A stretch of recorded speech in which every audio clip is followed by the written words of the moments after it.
the Amazon Lord of the Rings thing is going to be the biggest thing in recent television history.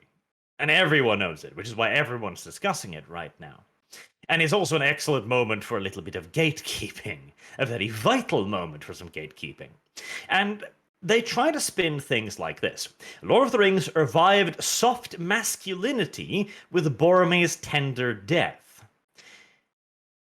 And it shows such a complete misunderstanding of the entire scene, really. Like, soft masculinity. That is a nonsensical term. It is a feminizing term. It's like, oh, masculinity, except this is the feminine part of it, so therefore it's good. No, this is the oldest goddamn story in the book. It hasn't been revived because it never died. Like stuff like the Siege of Troy, for example, had Achilles. Oh, what was the name of the man who was killed? Achilles, his friend who was murdered. Because there was a whole scene there where after he was killed by the Trojan, it's been a while since I read it, so I'll just talk around it. He buried him, like kissing his brow, and then went out to get revenge specifically for that murder. It is a tender, masculine moment. It is a war kind of moment. It is between warriors in battle. There's nothing feminine or softly masculine about it. This guy's fucking dying. Yes. He so is a feminine. Like, they fetishize a dude's death. Like, what the fuck? They're in some weird shit, dude. It is the death of a soldier in battle after having given his life to physically shield his charges. And they're like, oh, now kiss. No, stop it. Screw you. It's not even the point. Like, Boromir's whole sacrifice scene was him redeeming himself after he broke. Like, he lost control of himself with Frodo and tried to take the ring from him. And he's like, what have I done? And then he realizes his mistake. And that's also, like, it shows the strength of his character. Like, Boromir's redeeming himself in this act where he's protecting Merry and Pippin from the Uruk-hai. And, you know, he's throwing out all he has, and then he eventually gets taken out, but then Aragorn comes in and saves him. Well, not really saves him, but avenges him, and then, you know, says farewell to a comrade, a friend. And this moment's very defining because, you know, in Boromir's eyes, he finally recognizes Aragorn as his king. Because before then, he was like, you're no king. And this is a moment when he's like, I actually understand, I see now that you can save our people. And and he asks him to basically save their people because he's seen the war. He was at Osgiliath. You know, he knows that the orcs are just keep coming and coming and coming, and the war just keeps dragging and dragging. And he hopes that Aragorn can turn the tide. And so it's like they're not even paying attention to the story. They're taking this one incident, taking it out of context, and like, meh, it has nothing to do with the fact that there's a massive fuck-all war going on, and Gondor is slowly but surely losing city after city to the orcish hordes of Mordor. And of course, they try to turn that part around as well, where... Well, I'll read it. To truly be a hero, article says, to be a man, the movie says, you cannot bear your burdens in the poisonous cloud of solitude. That's how the ring seizes you. Ah, yes, solitude is how the ring works. You must be brave enough to share your doubts, to hold each other close, to see and be seen in turn. So when Boromir says, I would have followed you, my brother, my captain, my king, this simple declaration says it all. I accept you. I recognize you in turn. Thank you. Bullshit. What it says is, he is the king. He is the man who stands in solitude. He is the strength. He is the leader, and he is proffering his loyalty to him. It has nothing to do with recognition. They make it sound as if he's suddenly just like, oh, by the way, I'm gay. Like, oh, okay. That's weird, too, if you mention that right now. That's extremely weird to come out with that in your last 5 seconds of life. It's kind of irrelevant. It's like, my sexuality. It's like, okay. It's such a twisted take. Like, they take it away from what it is, fealty and respect, and turn it into this weird mutual acceptance thing. Like, what the hell does acceptance have to do with this? Mm-hmm. It's weird.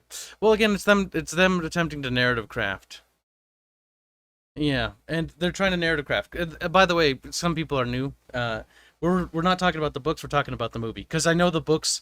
This scene is very different. Very different. Very different. But the piece of media in question is the cinema, the movies, Lord of the Rings movies, and that's what they're attempting to change the context around. Very much so.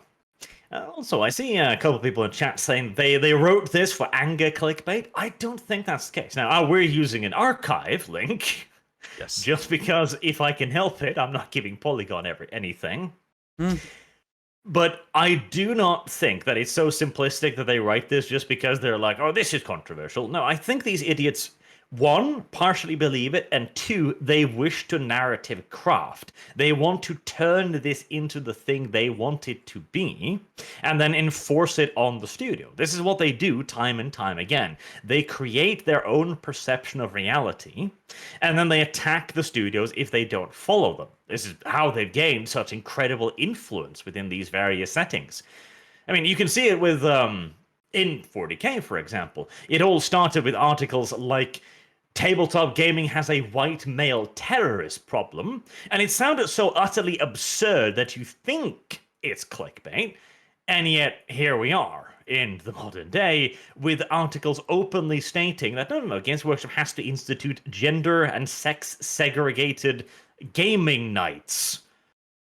This is how they get you. It's so weird that they reintroduce segregation. It's almost like they haven't changed, and they're like, well, apparently masquerading as bigot, sexist, racist didn't work when we first tried it. So let's pretend we're anti-bigot, sexist, racist now, and then we'll enact segregation and equity laws that will help, divide people. They're playing the long game.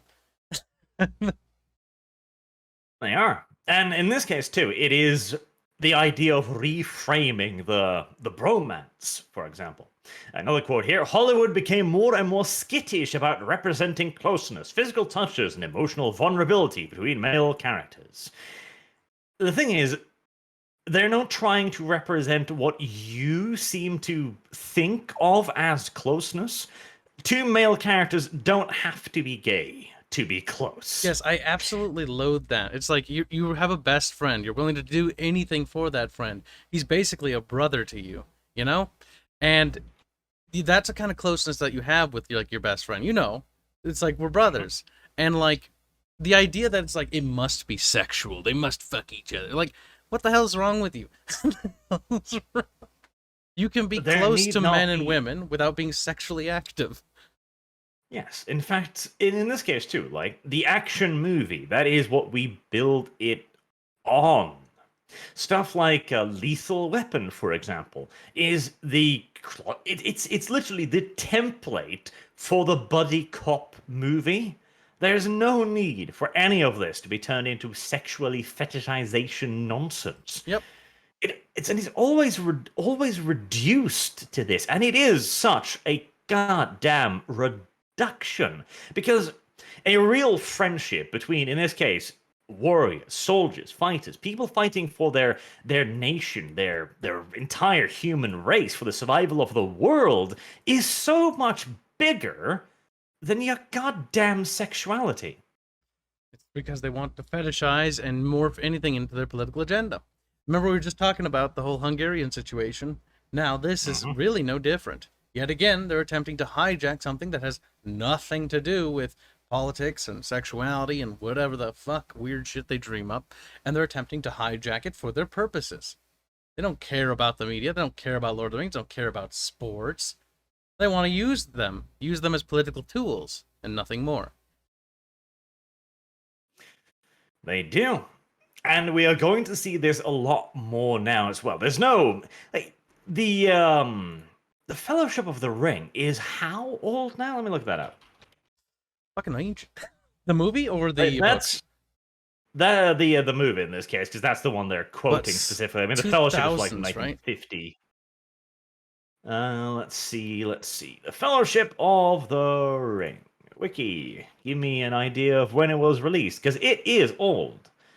2001, so 20 Damn. years. Fuck, it's old. 2 It is an decades. old movie. And yet now, all of a sudden, Polygon is like, oh yes, you see, Boromirs Death is reintroduces soft masculinity. Revived soft masculinity. Really, this 20-year-old movie has achieved this now, has it? How? And it is because of the Amazon show. They're setting up and getting ready for it, which is why, of course, we're doing this too. Like, no. They're gonna go for it, and we need to be ready to try and protect it. Because Lord of the Rings is still a franchise relatively uncorrupted, but it is so goddamn vulnerable to it. Like, if this Amazon TV shows with their new gender and racial quotas turn into Game of Thrones, but with Lord of Rings makeover, that would be exactly what they would want it to be. Yep. That's why being vocal about what you think about it is extremely important. Let the outcry be heard, not just by the company, but by others as well.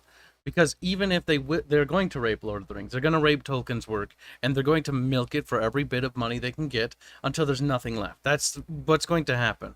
There's little we can probably do to actually stop that, but at least we can be vocal in our, detesting of that action, and hopefully, at some point, it will inspire some more movement to stop these kinds of things from happening down the road.